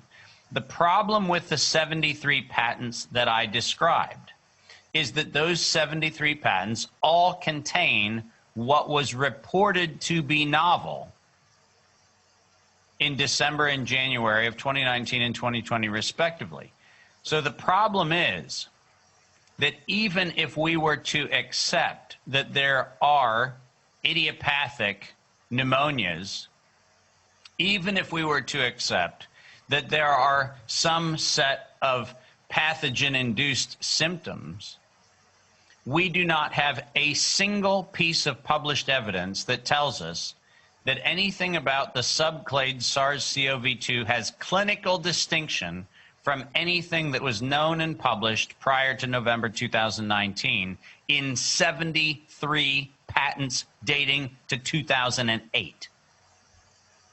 But could it be that the Delta variant sort of is that just the difference is, that the clinical symptoms are the same, but that it has the capability of infecting someone who's already gone through variant B, beta, whatever. Well, so this is where we see an enormous amount of response and reflexive behavior to media hype. There is no and I'm going to repeat this, there is no evidence that the Delta variant is somehow distinct from anything else on GIS-AID. The fact that we are now looking for a thing doesn't mean that it is a thing, because we are looking at fragments of things. And the fact is that if we choose any fragment, I could come up with, I could come up with variant omega tomorrow. Yes. And I could come up with variant omega, and I could say, I'm looking for this sub-strand of either DNA or RNA, or even a protein, and I could run around the world going, oh my gosh, fear the omega variant. Yes. And the problem is that because of the nature of the way in which we currently sequence genomes, which is actually a compositing process, it's what we'd call in mathematics an interleaving. We don't have any point of reference to actually know whether or not the thing we're looking at is in fact distinct from either clinical or even genomic sense. And so we're trapped in a world where, unfortunately, if you go and look, as I have, at the papers that isolated the Delta variant and actually ask the question, is the Delta variant anything other than the selection of a sequence in a systematic shift of an already disclosed other sequence? The answer is, it's just an alteration in when you start and stop what you call the reading frame. There is no novel anything. Yes, Wolfgang. Ich möchte gerne Deutsch sprechen, weil ich jetzt gelernt habe, dass Dr. Martin das verstehen könnte. Dann ersparen wir uns Übersetzungen. I can understand most of it. Okay, I hope so. So, ich habe das mal von der Variante Husum erzählt. Erinnert ihr euch? Das ist ein Dorf in Schleswig-Holstein. Auch da gibt es Coronaviren. Und wenn man von Husum und nicht von Wuhan taxonomisch den Baum jetzt verfolgt hätte, dann hätte man einen ähnlichen Baum. Das hätte man auch machen können von Düsseldorf oder von San Francisco oder von Rio. Überall hätte man einen Baum gefunden. Und überall hätte man gesehen, dass es immer neue Varianten gibt und dass die sich austauschen. Das ist eine Menge von Informationen, die ausgetauscht wird, und das seit Tausenden von Jahren. Und was da jetzt angeschaut wird, das ist tatsächlich, ich sehe das auch so, das ist einfach, dass man sich etwas, das Einzige, was man aus diesen Datenbanken sieht, das ist die Tatsache, wo die Leute angefangen haben zu denken, die sie gemacht haben. Mehr sieht man da nicht draus. Und ich denke, es ist unheimlich wichtig auch, dass wir das zur Kenntnis nehmen, dass die Natur hier laufend neue Varianten herstellt und dass unser Immunsystem sich daran eben adaptiert hat. Wir wissen, dass die Herdenimmunität über 90% besteht, weil es eben so ist, weil wir diese Viren kennen und weil unser Immunsystem sie kennt. Und das bisschen, was sich immer mal ändert, wie das Wetter sich ändert, darauf können wir uns einstellen, damit können wir auskommen. Ich finde es unheimlich schön, wie Sie sich das Patentsystem angeschaut haben. Und ich glaube, da haben wir auch schon mal, ich habe diese Anregung ja schon mehrfach gemacht, wir brauchen unbedingt Patentanwälte, denn dann wissen wir, welche Pläne gesponnen werden, was man da so vorhat. Denn natürlich werden die Claims abgesteckt, bevor dann einer kommt und sie verteidigt. Und ich finde es so verdienstvoll, was Sie gemacht haben. Und ich kann Ihren Schmerz sehr verstehen, den Sie haben, dass Sie so viele Jahre lang nicht gehört wurden. Ich habe mal mit einem Vertreter mit dem Justiziar von Böhringer-Ingelheim gesprochen, Herrn Laurin heißt er. Der hat zusammen mit einigen Ministerialbeamten, hat der sich das Europäische Patentamt ausgedacht. Und es gab dann eine Gang, das war die Alicante Gang. Und diese Alicante Gang hat dann eine Konkurrenz für das amerikanische Patentsystem praktisch entwickelt und erfunden. Die haben sich regelmäßig getroffen und haben dann nachher das Europäische Patent Office in München geschaffen. Und das war eine neue Kreation, einfach im Wettbewerb US-Patent, europäisches Patent. Und ich finde, diese Art, wie diese Patentämter arbeiten, sind auch interessant. Das finanziert sich durch die Gebühren. Und das finanziert sich nochmal wieder bei Widersprüchen. Also die geben auch gerne Patente auf etwas, was man eigentlich nicht patentieren kann und verdienen dann nochmal wieder, wenn sie den Widerspruch denn bearbeiten. Die haben ihr eigenes Rechtssystem, auch nachdem sie das alles beurteilen. Das ist keine Institution, die irgendwie parlamentarisch kontrolliert wird, sondern das ist eine Institution, die von der Industrie und von einigen wirtschaftsinteressierten Regierungen geschaffen worden ist, als Wirtschaftsinstrument. Da geht es darum, dass man geistiges Eigentum privatisiert. Und das sind Dinge, die wir überhaupt nicht, die schwer sind zu verstehen sind. Aber das Europäische Patentamt, da gehört die Türkei dazu, da gehört die Schweiz dazu. Das hat mit der EU überhaupt nichts zu tun. Es gibt keinerlei parlamentarische Kontrolle. Dieses Patent Office kontrolliert sich selbst. Und so ist es, wie ich weiß, auch mit anderen Patent Offices überall in der Welt. Das sind wirtschaftliche Einrichtungen, mit denen die Ideen, die es gibt, dann privatisiert werden. Und das ist ein Thema, denke ich, was für die Politik wichtig ist zu verstehen, weil wenn es keine Patente gäbe auf Medikamente und auf Impfstoffe, dann würden wir das alles nicht erleben, was wir erleben. Ja. Ich habe noch in einer Zeit, ich habe Gelbfieberimpfstoff verimpft. Der kam aus dem Paul-Ehrlich-Institut, der wurde dort noch hergestellt. Und da hat keiner dran verdient, sondern es war ein Kostenfaktor, das hat was gekostet. Aber das war keine Möglichkeit, Geld zu verdienen. Als es privatisiert wurde, da ist Gelbfieber plötzlich ganz anders. Da ist es also etwas, woran man Geld verdienen kann. Und so geht es für all diese Impfstoffe. Und ich denke, wir müssen da grundsätzlich systemisch auch mal dran gehen, dass wir die Frage, wie jetzt der Erfinder belohnt werden soll, dass wir die mal diskutieren. Es hat bei der WHO 2004 oder 2005 eine Frau Dreyfus gegeben. Das ist die Sozialministerin der Schweiz. Die hat eine Arbeitsgruppe geleitet und diese Arbeitsgruppe hat ausgerechnet, wie viel es kostet, wenn wir die Erfinder mit Patenten belohnen und wie viel es kosten würde, wenn wir die Forschung staatlich fördern würden, die wir brauchen. Und diese beiden Dinge gegeneinander gestellt, wenn ich mich richtig erinnere, war das System, die Erfinder mit Patenten zu belohnen, 5-mal so teuer, als wenn man die Forschung direkt finanzieren würde nach dem Bedarf, der da ist, nach dem gesundheitlichen Bedarf. Also das ist eine Geschichte, die jetzt, wenn wir über Patente reden, und das haben wir ja eben getan, die, denke ich, wichtig ist als Hintergrund.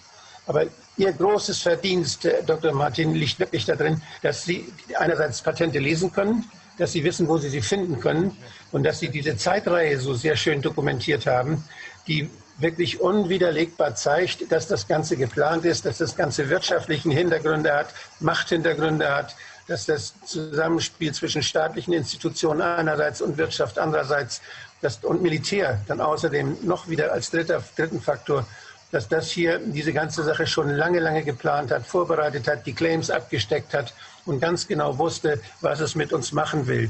Und dass es uns mit Hilfe der Medien jetzt belügt und dass wir mit Hilfe der Medien jetzt dazu gebracht werden, diese Story zu glauben. Und das, was wir geimpft kriegen, das haben Sie auch sehr schön gesagt, das ist nicht eine Impfung gegen einen Virus, den es gibt, sondern das ist eine Impfung gegen eine Computersimulation, die als Biowaffe mal erfunden worden ist.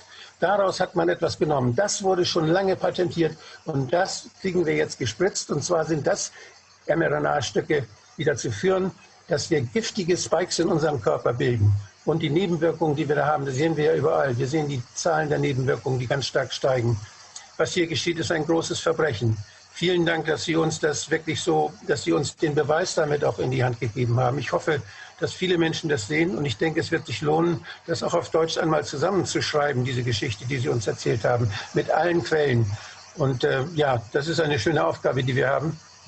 Herzlichen Dank. David, I'll make a long story very short. He's in full agreement with your analysis. He understands your anguish with respect to you having told the world about this 20 years ago almost, and he admires your tenacity. And he's extremely grateful for you having taken this very close look at the problem through patent law. Dr. Wodak believes that patents are really problematic because it turns out that it is probably 5 times more expensive to patent drugs as opposed to having public, I mean, not public-private, but public universities getting the stipends, getting the money that they need in order to develop these vaccines. Yeah, I'm going to do something that's very unfair, but I'm going to hold the document very close to the screen. And it's only for representational purposes, but I want you to see that this is the Barrick patent that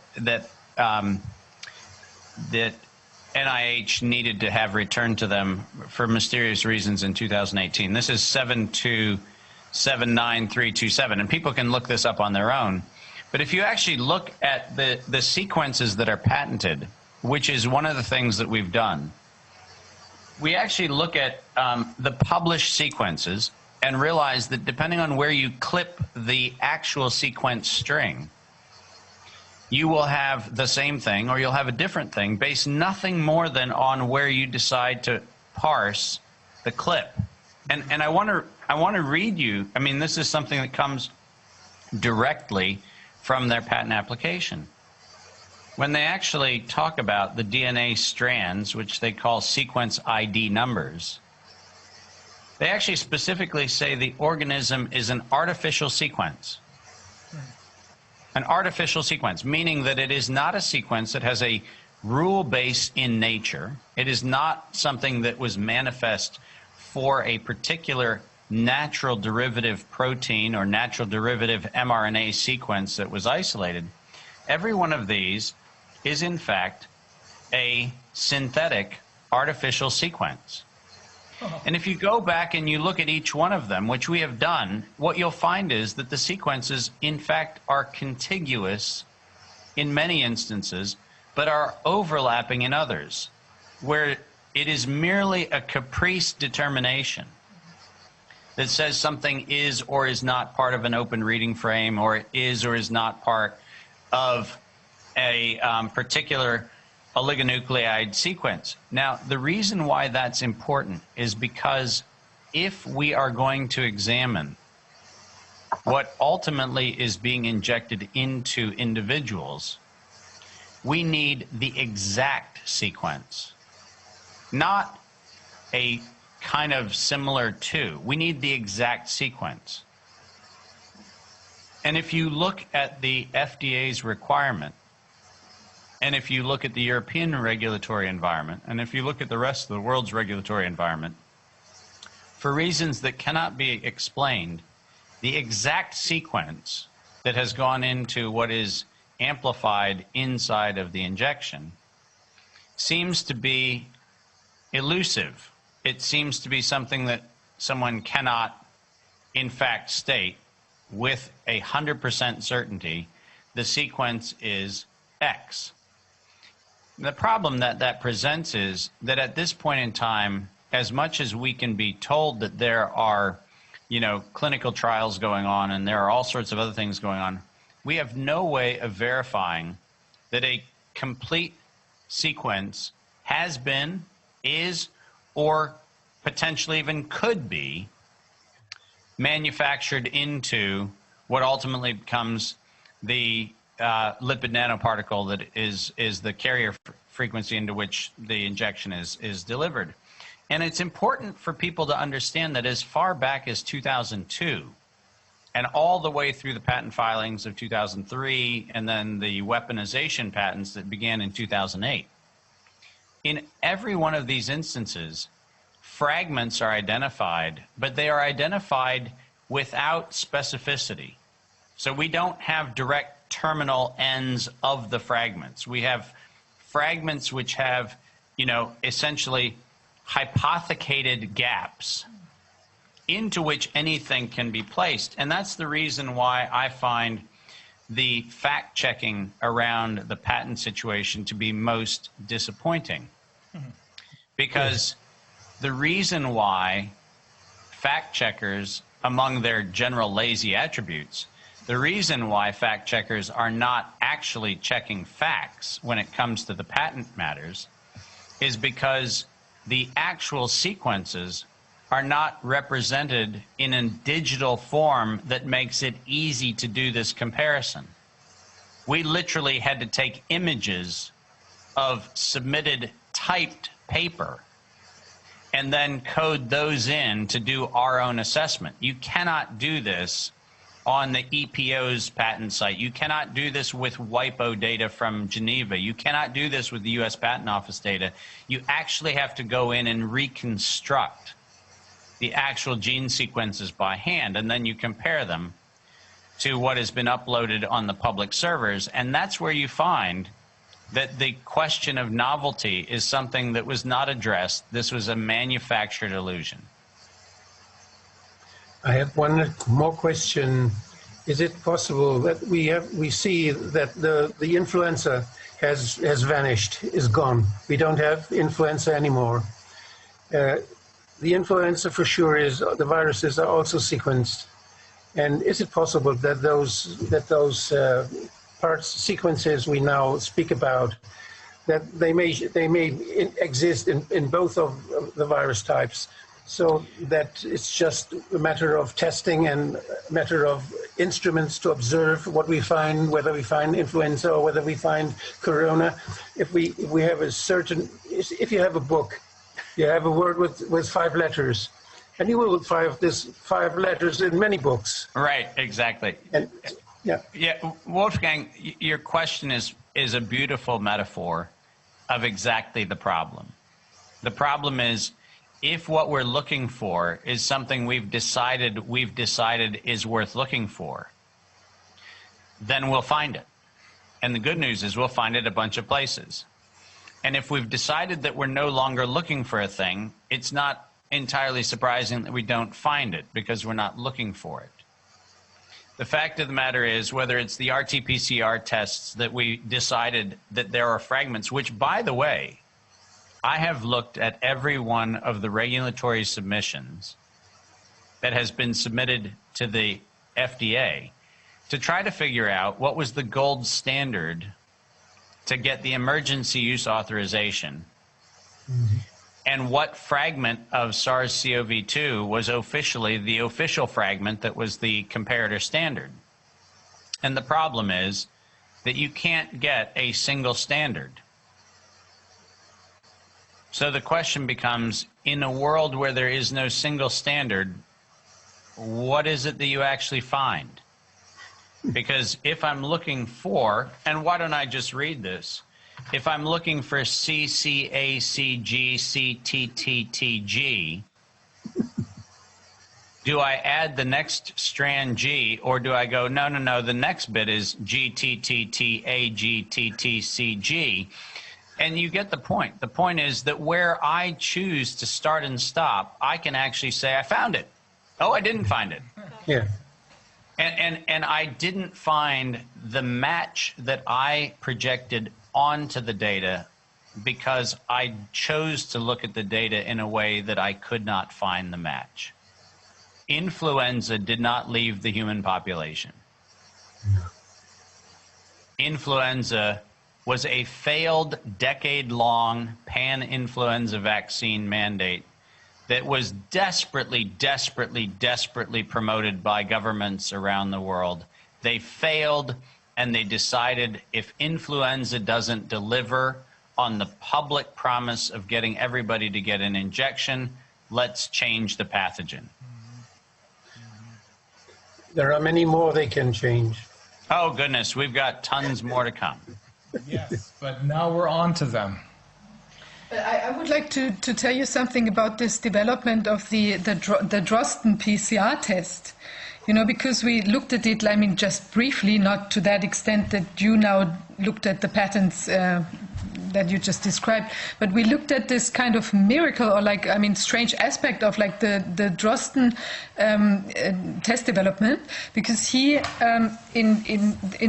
despite the fact that he would have needed to basically, through his employer, the Charité, who would be entitled to holding the patents on this, you know, his invention, he just published the instruction to the WHO, so everyone could see it. So basically, the whole invention lost its, you know, the possibility to be patented, and that's kind of strange, you know, when you look at it. So we asked the Charité in a Freedom of Information Act request, And so they said, well, because there was so much rush to get the the test out, because there was this pandemic going on. So it was like we didn't look at the finances. We just didn't care. So that's kind of strange as a procedure, because I mean, basically this test is worth like billions.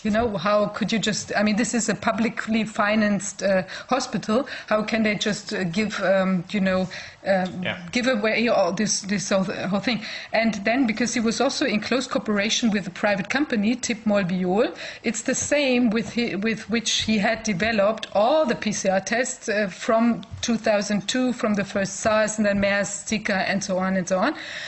So it's very strange, because he was basically like functioning as a door opener for this company. Because they also said to us, so basically it was Drosten who decided to which possible country or like laboratory or whatever the test, this Malleable company would send out the test kits in order to then, of course, make more money, because he was basically like he had a first mover advantage, Drosten and or this company. So it's clear now. I mean, maybe there was nothing at that point because there was so many patents already going on. So basically, from this not novel virus or PCR test, he couldn't patent anything that would have been new. So basically, it was really like a very logical thing to do then, to use the whole thing as just to make profit from this first mover advantage, and maybe Drosten is somehow involved in this whole legal he's one of the most important people in this scheme, because he's the one whose strings they pulled first. Yeah, you need to create the illusion of demand, and there is nothing right now that does a better job of creating the illusion of demand than the urgency of an event that you've manufactured.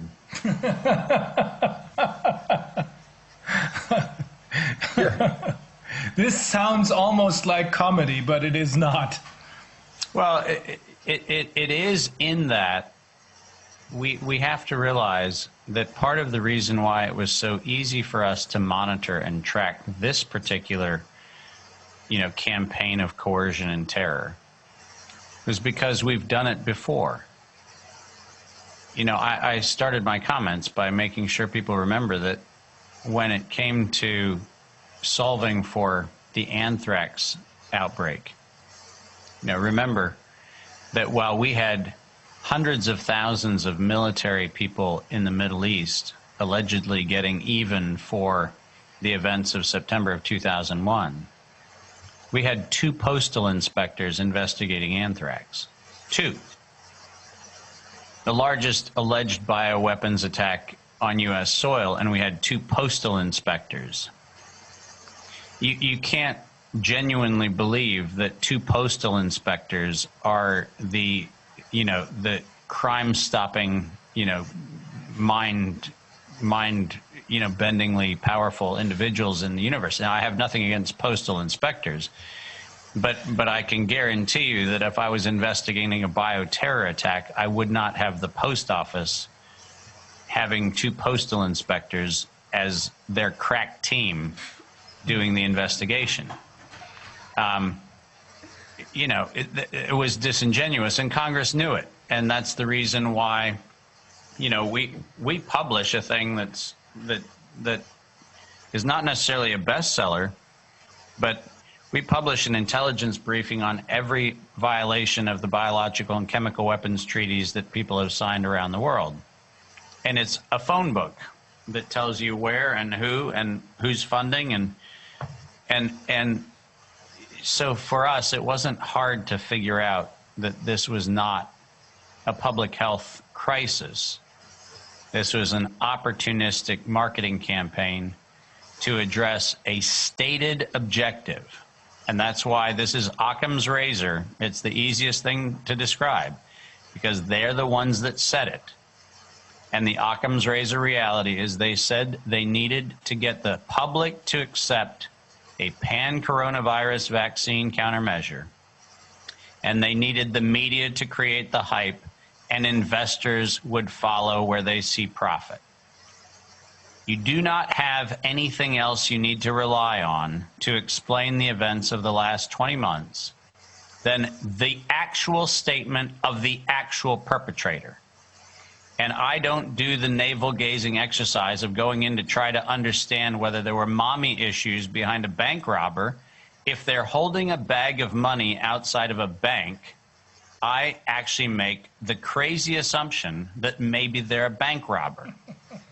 Similarly, if I have somebody who says we need to use the media to hype a medical countermeasure, which is in fact the injection of a synthetic, recombinant, chimeric protein developed off of a computer simulation, if I'm actually going to listen to the motivation for why that might be being done, I will listen to the person doing the manipulation, who says investors will follow where they see profit.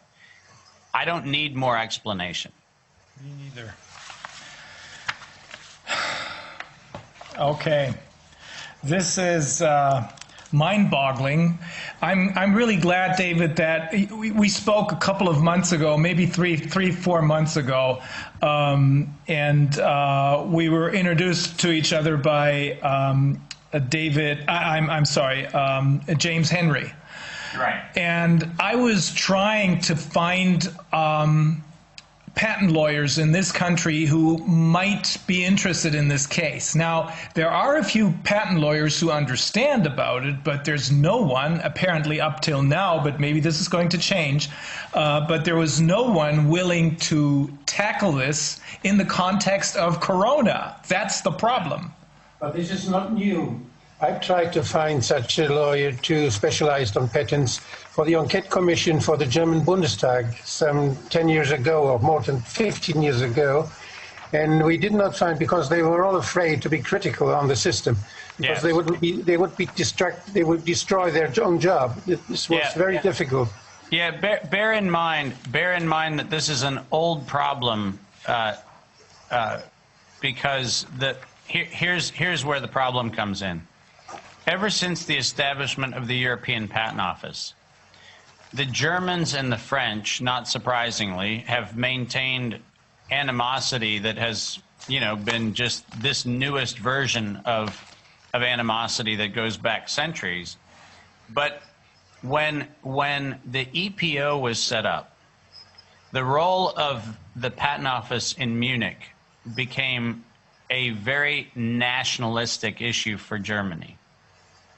And the notion that German patent examiners and German patent professionals still enjoyed supremacy over the rest of Europe became dogmatic.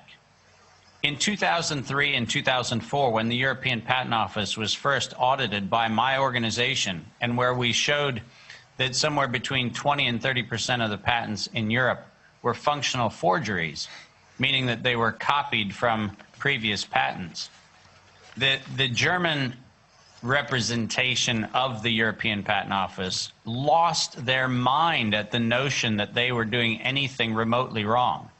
When the European Union commissioned us to do an examination into software patents a few years later, at the request of the Swedish delegation to the European Union, and we showed hundreds and hundreds of software patents which were illegally granted by the European Union through the EPO, and then we found out that it was German patent examiners and German patent practitioners who were the ones who were responsible for their filing. We once again saw that there was an enormous outcry. And so what happens is that we have a dogmatically held position, which says that even though the European Patent Office is supposed to be pan-European, there is still in the minds of the German patent establishment a supremacy over the rest of Europe. And if you call into question anything, including patents granted on a bioweapon, you are treading on ground that there is no forgiveness for. Yes, we had some questions from Transparency International, and we were wiped out. The topic was not followed. Yep. You just can't. It's not. it's not accessible, and that's just the tragedy of what has unfortunately become a regulatory capture organization. It's actually not doing the public service. Also, das können wir kurz ansprechen und zusammenfassen. David bestätigt im Grunde das, was Wolfgang vorhin schon gesagt hat. Diese Patentierung, insbesondere hier im Europäischen Patentoffice, was so ein bisschen die Allmacht, die bis dahin bestehende Allmacht des deutschen Patentamts in München Europäische Patente. Nee, es gab das, stimmt, ja, richtig, was das in Frage gestellt hat, führt letzten Endes dazu, dass,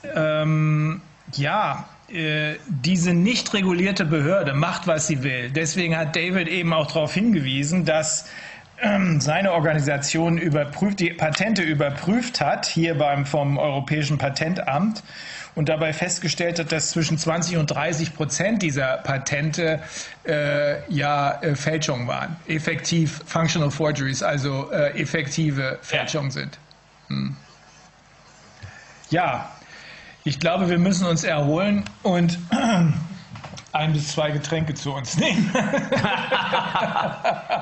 Well, thank you for the time that you've spent, and I hope that it was helpful. It was very helpful. I think helpful. Thank you very much. We're going to hear a lot of echoes. Thank you, David, and have a great weekend. Okay, take care, everybody. Thank you. You too. Bye-bye. Bye. Bye bye. Also ich finde, das wirft einen ganz neuen Blick auf die Sachen. Wir gucken uns das jetzt nochmal alles genauer an. Das müssen wir genau angucken. Martin wird sicherlich auch nochmal genau reingucken. Sind wir noch online, Fragezeichen? Nein, wir müssen uns erst noch mal kurz verabschieden jetzt. Genau, das werden wir jetzt tun. Also, das ist ja wieder ganz enorm und ich bin also begeistert, dass wir jetzt möglicherweise hier eben in eine ganz neue Richtung gestoßen worden sind nochmal, weil da hängt ja auch einiges von dran an dieser Definition von neu. Ist das nicht so, dass das bei dieser WHO-Definition auch eine Rolle spielt, dass es da sich um ein neuartiges Virus handeln muss? Also wenn es das nicht ist, haben wir überhaupt auch... Obwohl man das inzwischen ja schon relativiert hat. Man spricht jetzt ja von den Wellen, man spricht jetzt ja von den pandemischen und den pandemischen und dem postpandemischen Stadium, wie das bei Wellen so ist. Die nächste kommt bestimmt. Also man definiert das gar nicht mehr richtig. Und man geht eigentlich auch nicht mehr, man geht ja auch nicht davon aus, wie viele gefährliche Erkrankungen es gibt oder Todesfälle, sondern man sagt, da kommen immer neue Viren. Und das ist eine Sache, die das Immunsystem noch nicht kennt. Und deshalb muss man impfen. Und dann sagt man ja auch, dass man diese Welle nur gedämpft kriegt, wenn man dass man die Herdenimmunität nur herstellen kann, wenn man impft. Das ist ein reines Narrativ, was mit Medizin, Biologie, Epidemiologie nichts zu tun hat. Das ist ein Geschäftsmodell, was man uns aufschwatzt. Ja, das macht die WHO. Was aber nicht nur ein Geschäftsmodell ist, sondern wie er ausdrücklich gesagt hat, das Ganze ist ja als Biowaffe zwischenzeitlich konzipiert gewesen. Das heißt, wir werden hier, so wie wir es immer befürchtet haben, nicht wir, aber die anderen, denen wird hier ein hochgiftiger Stoff injiziert und das erklärt auch die vielen sogenannten Adverse Reactions. Wir haben neue Informationen, denen müssen wir aber erst noch nachgehen, wonach erstaunlicherweise ja, ich weiß nicht mehr, wie viele Prozent der Bevölkerung die erste Impfung bekommen haben. Relativ viel, ich glaube 50 oder sowas oder ein bisschen mehr. Aber vergleichsweise wenig die zweite. Und die Information, denen wir nachgehen müssen, ist, dass sie nicht alle plötzlich Angst gekriegt haben, sondern verstorben sind. Nicht alle, aber etliche. Ich muss auch noch mal eine Sache erwähnen. Ich habe ja hier schon mal befürchtet, dass wir eben unterschiedliche Dinge im Impfstoff haben. Und dass wir gar nicht genau wissen, dass wir die Sequenzen nicht kennen, dass wir nicht wissen, welche Substanzen uns hier injiziert werden und dass das nicht unbedingt die sind, die einmal irgendwo festgehalten worden sind. Und das, was wir jetzt heute gehört haben, das bestätigt das eigentlich. Ich sage es deshalb, weil Herr Ciczucek, ich weiß nicht mehr, wie er sich ausspricht, der Chef des Paul-Ehrlich-Instituts, der hat in den Staatsmedien hat er verkündet, dass ich also die Unwahrheit sage, dass das also gar nicht stimmen kann. Und er hat dann verkündet, dass da ja sehr viele Kontrollen stattfinden, die ja von den Firmen gemacht werden müssen. Das heißt, die Firmen kontrollieren das selbst. Und das muss ja sequenziert werden, was da drin ist. Ja. Und das geschieht eben nicht. Und er sagt ja, der Standard fehlt völlig. Der fehlt der Standard, woran man dieses Konstrukt, dieses Virus, dieses Wuhan-Virus, woran man es überhaupt erkennen könnte. Das ist eine Computersequenz und da kann man bestimmte Abschnitte rausgreifen. Und was da sequenziert wird, das kann eben sehr, sehr unterschiedlich sein. Und der Standard bei den Impfstoffen, die Impfstoffe, die dazu führen sollen, dass dieses Protein gebildet wird, welches in der Natur so nicht vorkommt, sondern welches so ähnlich ist wie ein Spike-Proteine, aber ein bisschen anders. Das sind Dinge, die sind so widersprüchlich und sind so, auch in der Information, die wir kriegen, ist so vielfältig, dass man das nicht wirklich kontrollieren kann. Und deshalb kann man schon gar nicht kontrollieren, was in dem Impfstoff drin ist, und wenn man nicht mal weiß, was ganz genau drin sein sollte. Also es ist ein sehr schwieriges Feld. Es ist intransparent, aber wir haben gehört, dass es eine sehr gefährliche Substanz ist, die uns da injiziert werden soll. Man kann da eben nur vorwarnen. Vielleicht darf ich noch was ergänzen. Also ich habe das Dossier von David Martin nicht gesehen, ich habe es auch nicht geprüft. Muss ich also dazu sagen, bevor ich mich also selber zu irgendwelchen Behauptungen versteige, dass das alles einem Drehbuch folgt, das schon vor 20 Jahren begonnen wurde zu schreiben, werde ich mich also selber doch nochmal reinlesen müssen. Ja, das zu betonen ist mir deswegen wichtig, weil es eine Frage der persönlichen Glaubwürdigkeit ist. Ich habe letztens wieder in Mönchengladbach gesagt, auf einer Rede, dass ich nichts glaube, was ich nicht selber überprüft habe, weder von der einen noch der anderen Seite. Und das ist eben die Schwierigkeit.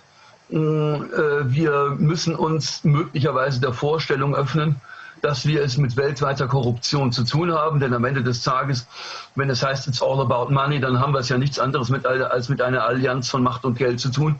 Aber bevor ich mit solchen Behauptungen in die Welt gehe, wäre ich dankbar, wenn ich dieses Dossier selber erst mal lesen könnte. Ich glaube, es ist mir jetzt kurzfristig nochmal zugeschickt worden, aber ich hatte nicht die Zeit, es zu prüfen. Deswegen war ich auch in der Diskussion etwas zurückhaltender und werde es weiterhin sein, bis ich es gelesen habe.